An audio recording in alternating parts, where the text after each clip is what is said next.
बिस्मिल्लाहिर्रहमानिर्रहीम। आज जो मेरा लेक्चर है वो है बायोलॉजी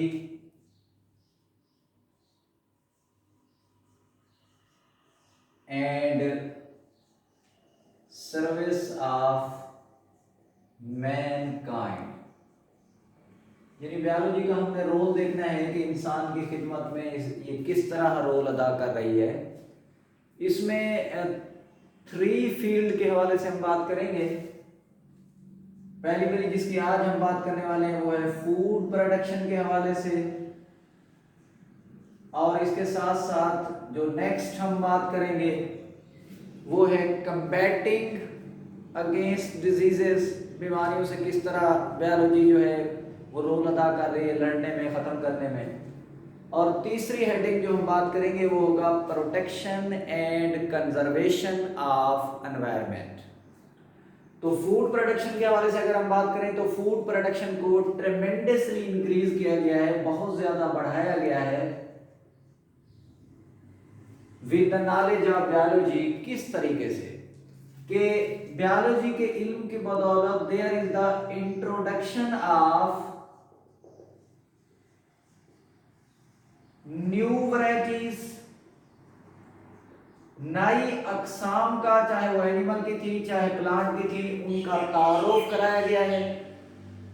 और इसी तरह जो एग्जिस्टिंग वैरायटीज थी, जो मौजूदा अकसाम थी एनिमल या प्लांट की, उनके अंदर इंप्रूवमेंट लाई गई, उनके अंदर बेहतरी लाई गई है। फर्ज करें कि अगर वो 30 किलो फी एकड़ उनकी अगर प्रोडक्शन थी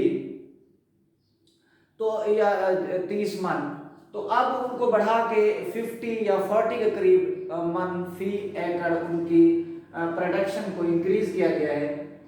तो फूड प्रोडक्शन को इंक्रीज किया गया, इंट्रोडक्शन ऑफ न्यू वैरायटीज। ये जो नई अकसाम थी इनके 2 तरह के कैरेक्टर थे।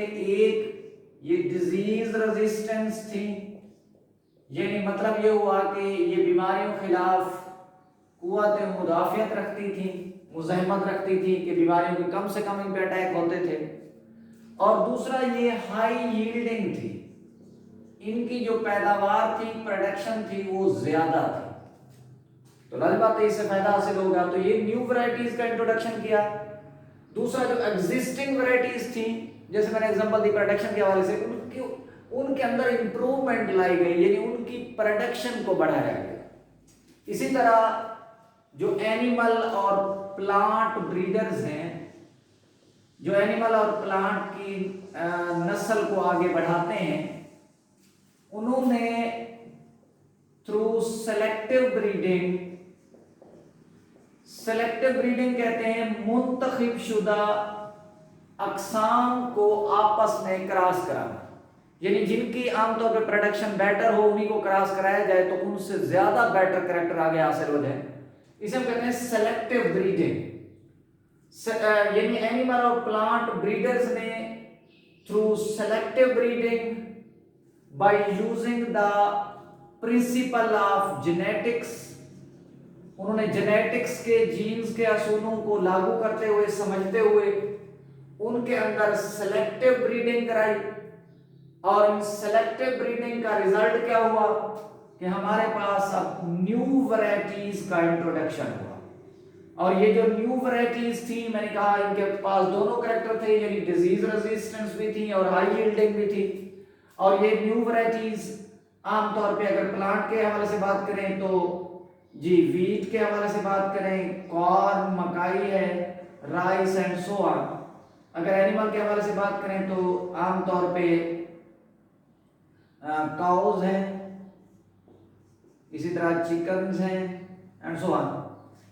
तो ये आमतौर पे एनिमल के हवाले से था कि सेलेक्टिव ब्रीडिंग के जरिए इनकी प्रोडक्शन को इंक्रीज किया गया। और ये बात ध्यान में रखें कि आजकल हम जो जीन्स हैं of desire character, desire character से क्या मुराद है कि डिजायर कैरेक्टर से ऐसे कैरेक्टर्स होते हैं मसलन कि हम ऐसे जीन्स जो आमतौर पे ज्यादा यील्ड प्रोड्यूस करते हैं, ज्यादा पैदावार प्रोड्यूस करते हैं, या ऐसे ही आमतौर पे जीन जो आमतौर पे डिजीज रेजिस्टेंसी में इन्वॉल्व है, कि आमतौर पे उस एनिमल या प्लांट में डिजीज कम से कम होंगी। तो ऐसे जीन जो डिजायर करैक्टर वाले थे वो इंट्रोड्यूस किए गए किसके अंदर, प्लांट के अंदर। तो genes of desire characters are introduce into the plants, और इस तरीके से जो टेक्निक इस्तेमाल की गई उस टेक्निक को हम कहते हैं जेनेटिक इंजीनियरिंग। तो जेनेटिक इंजीनियरिंग जिसमें जीन्स के जरिए, जीन्स की मैनिपुलेशन के जरिए, जीन्स की तब्दीली के जरिए किसी ऑर्गेनिज्म के अंदर हम जब जीन्स मर्जी वाले कैरेक्टर वाले डाल देते हैं तो उससे हमें फायदा हासिल हो जाता है, that is called genetic engineering. तो जीन्स इंट्रोड्यूस किए गए प्लांट के अंदर जेनेटिक इंजीनियरिंग की टेक्निक के जरिए, और ऐसे प्लांट जिनके अंदर हमने डिजायर कैरेक्टर वाले जीन इंट्रोड्यूस किए उनको नाम देते हैं ट्रांसजीनिक प्लांट। तो इसी तरह ट्रांसजीनिक प्लांट हमारे पास हासिल हो गए, the plant that have foreign gene, यानी ऐसे प्लांट जिनके अंदर हम बैरूनी जीन डाल देते हैं। वो बैरूनी जीन वही वाले होंगे डिजीज रेजिस्टेंट और हाई यील्डिंग आमतौर पे जीन्स होंगे। तो ऐसे प्लांट जिनके अंदर हम बाहर से जीन एक्स्ट्रा वाले डाल देते हैं तो वो प्लांट कहलाता है ट्रांसजेनिक प्लांट। तो ट्रांसजेनिक प्लांट जेनेटिक इंजीनियरिंग के जरिए प्रोड्यूस किए गए, और ये जो ट्रांसजेनिक प्लांट थे फिर इनको प्रोपोगेट किया गया। प्रोपोगेटेड यानी उनकी आगे एज, प्रोपोगेट क्या होता है कि जब हम किसी जानदार को उनकी आमतौर पे तादाद में इजाफा करेंगे, दैट इज प्रोपोगेशन। तो ट्रांसजीनिक प्लांट को प्रोपोगेट किया गया, यानी उन ट्रांसजीनिक प्लांट को जिनके अंदर हमने जीन डाले थे उनकी आगे नस्ल बढ़ाई गई, उनकी तादाद में इजाफा किया गया बाय क्लोनिंग।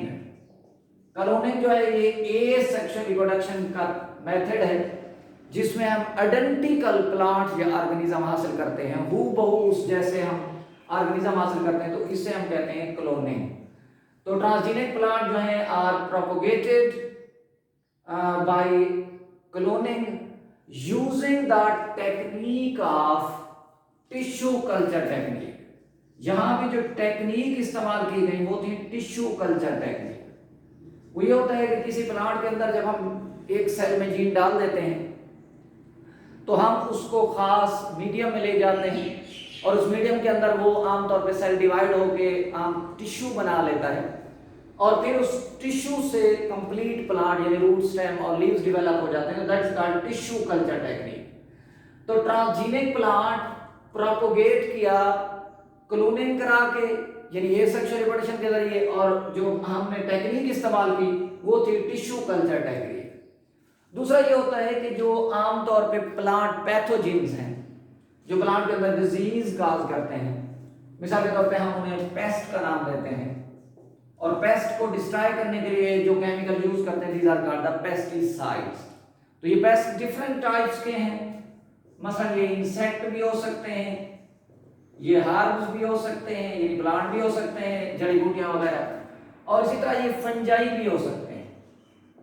तो हम इन पेस्ट को, इंसेक्ट को, फंजाई को डिस्ट्रॉय कराने के लिए हम मुख्तलिफ किस्म के जो केमिकल यूज करते हैं, these are called the pesticides. और ये पेस्टिसाइड भी 3 टाइप्स के हो गए, इंसेक्टिसाइड, हर्बिसाइड और फंजीसाइड। ये हम क्यों यूज करते हैं? ट्रेडिशनली रिवायती तौर पर इन पेस्ट को डिस्ट्रॉय करने के लिए पेस्टिसाइड का यूज करते हैं। क्यों यूज करते हैं? वो इसलिए यूज करते हैं क्योंकि ये पेस्ट जो है, इंसेक्ट जो है, ये फंजाई जो है, ये जब प्लांट पे अटैक करते हैं, क्रॉप्स पे अटैक करते हैं, तो ये प्लांट को वीक कर देते हैं। जब प्लांट वीक हो जाते हैं तो उनकी जो यील्डिंग कैपेसिटी है वो रिड्यूस हो जाती है, कम हो जाती है, प्रोडक्शन कम हो जाती है, और लाजिम बात है कि हमें नुकसान होता है।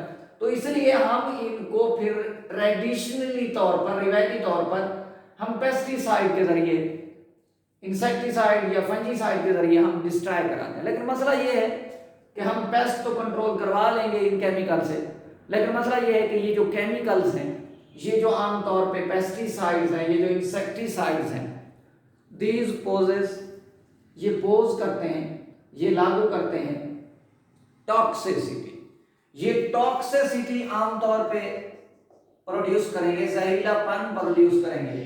और ये टॉक्सिसिटी जो है ये आमतौर पे ह्यूमन बॉडी के अंदर थ्रू फूड्स, या फिर हम बात करेंगे एनवायरनमेंट के हवाले से, इंसान के अंदर भी ये टॉक्सिसिटी प्रोड्यूस करते हैं और एनवायरनमेंट के अंदर भी टॉक्सिसिटी प्रोड्यूस करते हैं।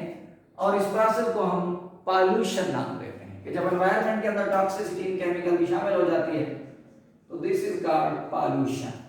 तो इससे पॉल्यूशन जो है वो आमतौर पे पैदा हो जाती है और ये पॉल्यूशन जो है फिर इससे मुख्तलिफ किस्म के हैजर्ड्स हैं, खतरात हैं जो लाज़िम बात है इंसानी सेहत के लिए हैं। तो आमतौर पे आजकल इन टॉक्सिसिटी से बचने के लिए, इन पॉल्यूशन से बचने के लिए, और एक और भी साइड इफेक्ट ज्यादा होता है कि जब हम बार बार ये पेस्टिसाइड इस्तेमाल करेंगे तो बाज़ दफा जो इंसेक्ट हैं वो रेजिस्टेंस पैदा कर लेते हैं अगेंस्ट द पेस्टिसाइड, यानी उन इंसेक्ट पर अब पेस्टिसाइड का कोई इफेक्ट नहीं होता। तो इसलिए हमारे पेस्टिसाइड डालने से वो इंसेक्ट कंट्रोल नहीं होंगे, जब इंसेक्ट कंट्रोल नहीं होंगे तो हमारे क्रॉप्स को डिस्ट्रॉय करते रहेंगे। तो इसलिए इन तमाम साइड इफेक्ट से बचने के लिए जो with the knowledge of biology के इनके बदौलत हमने एक नया तरीका इस्तेमाल किया, उसे कहते हैं बायोलॉजिकल कंट्रोल। तो what is biological control? The control of paste with the living organism, कि जब हम पेस्ट को कंट्रोल करवाएं किसी दूसरे लिविंग ऑर्गेनिज्म से, that is called the biological control. तो बायोलॉजिकल कंट्रोल की मदद से आजकल हम ये जो पेस्ट्स हैं हम उनको डिस्ट्रॉय करवाते हैं। फॉर एग्जांपल एक वॉलनट का जो ट्री था, अखरोट का जो ट्री था, उस पे एक एफिड तेला लगा हुआ था, एफिड लगा हुआ था। ये एफिड पैरासाइट्स है वॉलनट का। तो हमने क्या करना है, अब हम एफिड को किसी केमिकल से डिस्ट्रॉय नहीं करवाएंगे, हम एफिड पर एक और लिविंग ऑर्गेनिज्म वास्प छोड़ देंगे, डीबू छोड़ देंगे। और ये जो वास्प है, ये जो आमतौर पर भीड़ है, ये आमतौर पर पैरासाइज करेगी, अटैक करेगी एफिड पर, तो एफिड डिस्ट्रॉय हो जाएगा और इससे वॉलनट महफूज हो जाएगा विदाउट एनी साइड इफेक्ट। इसी तरह आजकल हम बैक्टीरिया को यूज कर रहे हैं एज ए बायोपेस्टिसाइड। तो आजकल हम जो पेस्टिसाइड्स हैं वो केमिकल की बजाय लिविंग ऑर्गेनिज्म का यूज करते हैं, यानी बैक्टीरिया का यूज करते हैं। और ये बैक्टीरिया जो है करेंगे क्या कि ये बैक्टीरिया उन आमतौर पे इंसेक्ट में, उन पेस्ट में डिजीज काज करेंगे जो प्लांट में डिजीज काज करते थे। तो इसका मतलब ये होता है कि इन बैक्टीरिया के अटैक से वो इंसेक्ट डिस्ट्रॉय हो जाएंगे, खत्म हो जाएंगे और इससे प्लांट जो है वो महफूज हो जाएंगे। तो हमारे जो क्रॉप्स हैं उनकी लाजिम बात है कि प्रोडक्शन इंक्रीज हो जाएगी। इसी तरह एक और टेक्निक है जिसे हम बोलते हैं IDM, इंटीग्रेटेड डिजीज मैनेजमेंट। इसमें हम यूज करते हैं ऑल रेलिवेंट और अप्रोप्रिएट मेथड, तमाम दुरुस्त और मुनासिब तरीके टू कंट्रोल द डिजीजेस, यानी बीमारियों को कंट्रोल करने के लिए, डिजीज को कंट्रोल करने के लिए जब हम तमाम दुरुस्त या मुनासिब तरीके इस्तेमाल करें तो that is called IDM, integrated disease management. जी मैं रिपीट कर देता हूँ। फूड प्रोडक्शन के हवाले से मैंने बात की कि फूड प्रोडक्शन को इंक्रीज कराया जा रहा है दो चीजों के बदौलत। एक इंट्रोडक्शन ऑफ न्यू वैरायटीज जो डिजीज रेजिस्टेंस है और हाई यील्डिंग है, और दूसरा improvement in the existing varieties, कि जो मौजूदा अक़साम है उनके अंदर बेहतरी लाई गई, उनकी प्रोडक्शन को इंक्रीज किया जा रहा है। अच्छा, जो एनिमल और प्लांट ब्रीडर्स हैं वो थ्रू सेलेक्टिव ब्रीडिंग्स आमतौर पे उन्होंने इंट्रोड्यूस कराई है new varieties of wheat, corn, rice, chicken, cow and so on. और इसी तरह ये जो वैरायटीज इंट्रोड्यूस कराई हैं through the principle of genetics, यानी जीन्स की बुनियाद पर कि उनके अंदर जेनेटिक्स को बेहतर किया गया है।